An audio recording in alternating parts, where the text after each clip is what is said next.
everybody. This is your boy, jeremiahpaprocki. Welcome back to another episode of Live from the Shy. You already know, man, we're coming in with more episodes of great interviews. And I know you've been asking yourself lately, like, man, there's 3 incredible beats on this talk show. Who makes them? Well, you're about to find out tonight. So let's get straight to it. Let's find out who the musical director of the show is. All right, guys, our guest on tonight's episode is a music producer, a drummer, and a musical director of this very own talk show. Please welcome CbroBeatz. Hey, thank you very much. I'm glad to be on the show. Yes, sir, bro. How's it going, man? How you been? I've been really good. Just been, making music. Of course, getting better with the drums. Investing my time and really, taking the time to perfect my craft. So it's been really good. Yes, sir. That's what it's all about. And to get started, man, tell us about CBro and how do you get into music production? Oh, yeah, no problem. It all started back when I was in high school. So I think it was my senior year. I took a music class just to take it. And then after that, I was just like, hey, I actually like this. This is something I can get into. So I really started to, kind of just work my way into making beats and things like that using Soundtrap. Pretty much that's what it was. And so after that, I was, I kind of moved it seriously. And then after I graduated, I moved into it seriously. I was still using Soundtrap, but however, I was like using that as a platform to improve upon the technicalities of music. And then, I continued to grow. And then I met you at ULB, and then, we continued to grow together. And then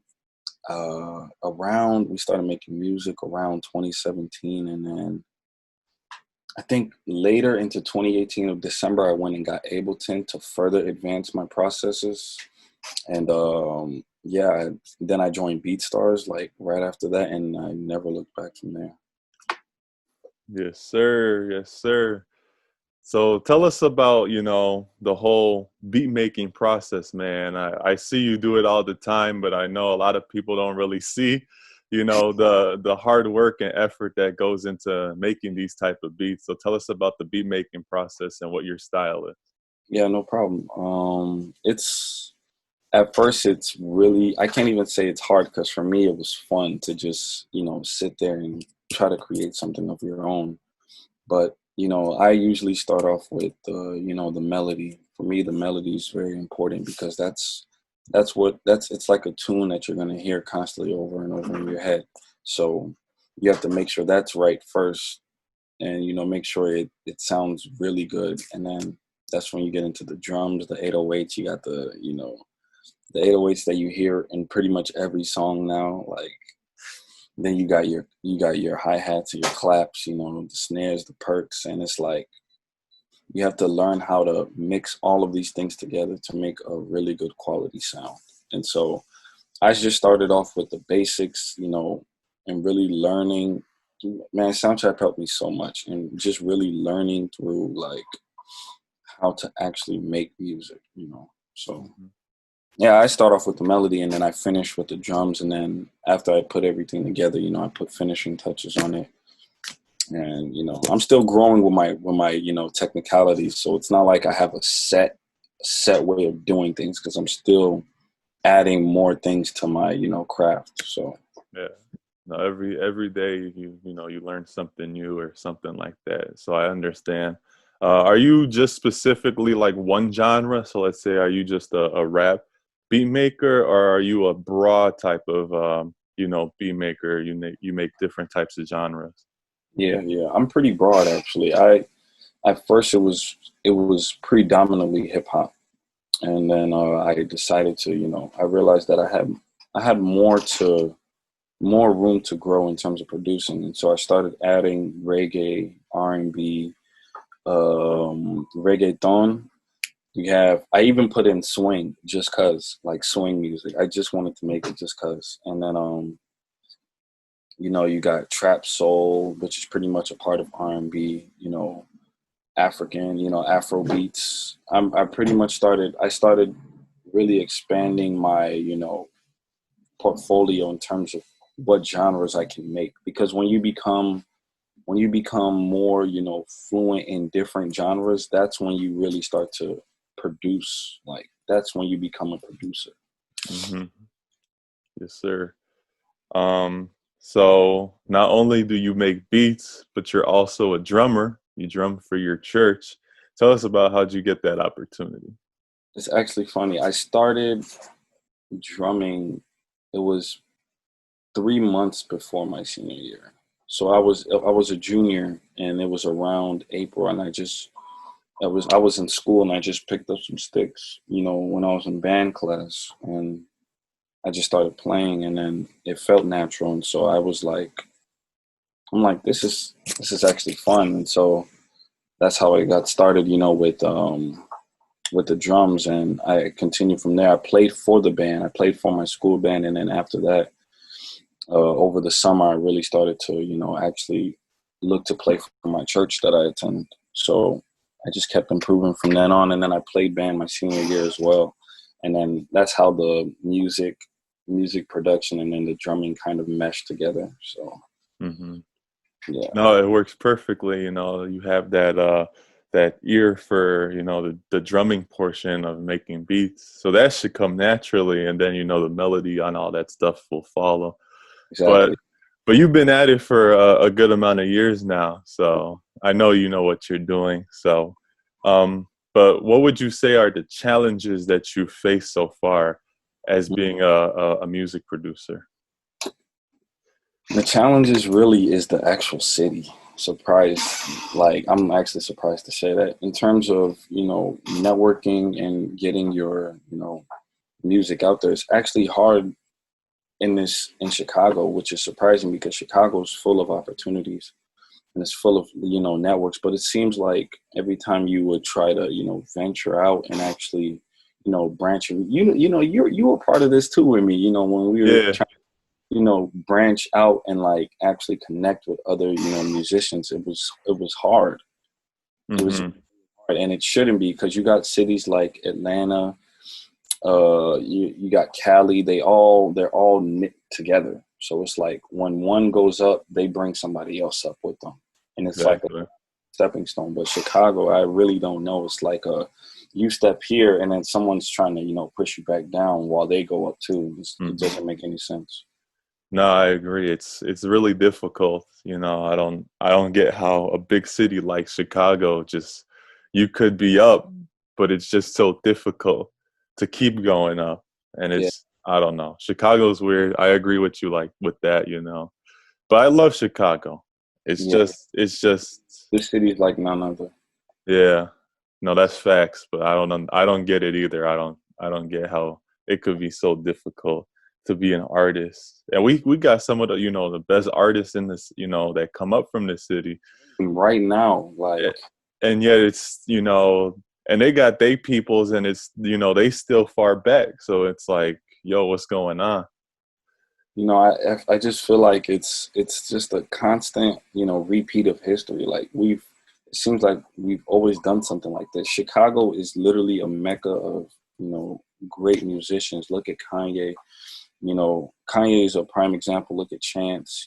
Even Chief Keef. Whether people like to admit it or not, these are people who really pioneered and changed the entire wave of music and in their eras. Hmm. So it's like, why is it that we're not able as Chicagoans, we're not able to continue pushing out, great artists because we have tons of them. True, true. Um, you know, that's a that's an answer or a question for another day, really. But you've worked with some artists now. You've been able to get your beats around to other artists, including myself. What's the best part about working with other artists and seeing one of your beats turn into a complete song? It's a great process being in the actual, studio with the artist because now you're working hand in hand and you're actually making the song what it should be because when you have the producer there, the producer made the beat, so he knows how the beat's gonna go and how your flow should feel on it to make it actually sound great. And so the artist has their ideas, and you just mesh, and then you have an engineer. Engineer is actually very important. Shout out to Yayo. That's the engineer I go to. The Yes, engineer, sir. very important. And so once you have your engineer actually putting the song together along with you guys, now it's something even better. But if the producer is missing in action when the artist is recording the song, it's like you don't know how the song's gonna go. So it's like 50-50. Yeah. And it's like, knowing you, I know like you're very, close with the artists that you work with, and since I work with you, and I also, rap, and we're friends with a whole bunch of other music artists as well. Like, we've been to the studio, and like I've seen, how involved you are with music. We had Queen Dree on Oh yeah, last week, and you worked with her on a song as well, and you were very involved in that process too. And no, you was at Yayo. Shout out to Yayo. That's the yep. guy right there. So now you're doing great things. With not just by stopping at making the beat, but being involved further than just the beat making process. Exactly. And just to add a few notes, that's what makes you a producer. Being a producer doesn't mean you make beats. It doesn't just mean to make beats. It's like you're producing an actual song. So once you put the beat down, once you lay it down, once that's finished, now you're giving it to the artist. And the artist, once the artist asks you, I feel like the artist should always ask for feedback. Always. From the producer themselves. Always ask for feedback. And so once the artist asks for feedback in the studio, and then you give your advice, and then that's when you put everything together. So being a producer is more than just making beats. It's way more than just that. You've recently, in this year alone, you've added 2 talk shows to your musical director title. So And both those projects are with me. So you're the musical director of our UIC talk show, which yeah. is called The Late Night Flame. And then you're obviously Late Night Flame on YouTube right now. Episode 3 is up. Yeah. Episodes 1, 2, 3, and a couple at-home episodes are available now if you guys want to check it out. I mentioned a lot on this channel. I never actually shouted out. But you could follow that on UIC Life's YouTube channel. But anyway, you're also the musical director of this talk show, Live from the Shy. So I know you've watched some episodes and seen the beat placements. How do you feel about in general being musical director of media, taking it from just the artist standpoint to incorporating music into multimedia? It feels really good. Like expanding. At first, you already know this. At first, I was kind of nervous because I'm like, oh man, how am I gonna navigate around actually producing for a talk show? But then once I calmed the nerves down, the ideas started popping in. I mean, the intro beat alone to our talk show is literally it's just perfect for it. And so once I started, once I started calming down and realizing that, I can do this and I can expand, that's when I just, I was all in with the idea from the very start once you pitched it to me. And I just had no idea how I was going to do it at first, but as I continued down with you and as we continued our progress, we were just it became second nature. We just started, coming up with, crazy ideas for our show. And it's been really great to see that I can add much more than just producing. I can be a director. I can literally influence a whole show just based off, my music. So it's actually really, really good for me. No, thank you, man. I appreciate you, helping me out throughout, my journey as well. It's like, us being friends, and it just works out perfectly that we have the same goals and aspirations. So it's truly a blessing that that we met, and we're trying to do big things. So before I let you go, bro, tell the people where they can follow you, and where they can purchase one of your beats. Oh, absolutely. So you can follow me. I'm on Facebook. I'm on Instagram. I'm on Twitter for Facebook, for starters, it's just my first and last name, Caleb Brookman. And on Instagram, I'm under CbroBeatz_16 for Instagram. And if you want my Snap, it's the same thing. First and last name, no spaces. But I actually have a website for, my production. So you can, if you are listening, it's CbroTheProducer.BeatStars.com. So you can go on my website. I have all the details of what type of leases you can buy, from basic leases, MP3, to, exclusives for like $200. It's not that bad at all. Trust me. Like, if you go on there and look at some of the prices, you're going to be shocked. So I have very reasonable prices. And so, yeah, you can just go on my website. I'm even on Instagram. My bio has my website on there. So you can just, if you're looking for beats, you can just click on my website and I'll be right there. Yes, sir. Any final words before we go, man? First off, thank you for allowing me on Live from the Shy. It's been an honor to work with you, and I can't wait to keep going. And then for my fellow artists, Snowy, Queen Dree, Osa, you, and a couple others that aren't coming to mind, we have music in the works that will also be getting pushed out very soon, so stay tuned for that. All right, perfect, man. I appreciate you joining me, man. As always, it's a pleasure. And we're gonna link soon, bro. So no problem, man. Thank you so much. All right, bro. See you, bro. All right, y'all.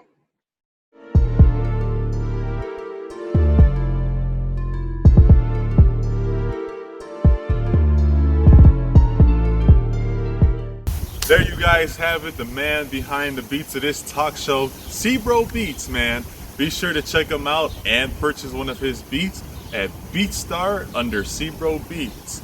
And if you'd like to be a part of the show, send in an email submission to talkshowshy@gmail.com for a chance to get an interview on the show. And as always, we'd appreciate if you like, comment, and subscribe on this talk show. And until next time, I'm JeremiahPaprocki. Stay safe, everyone.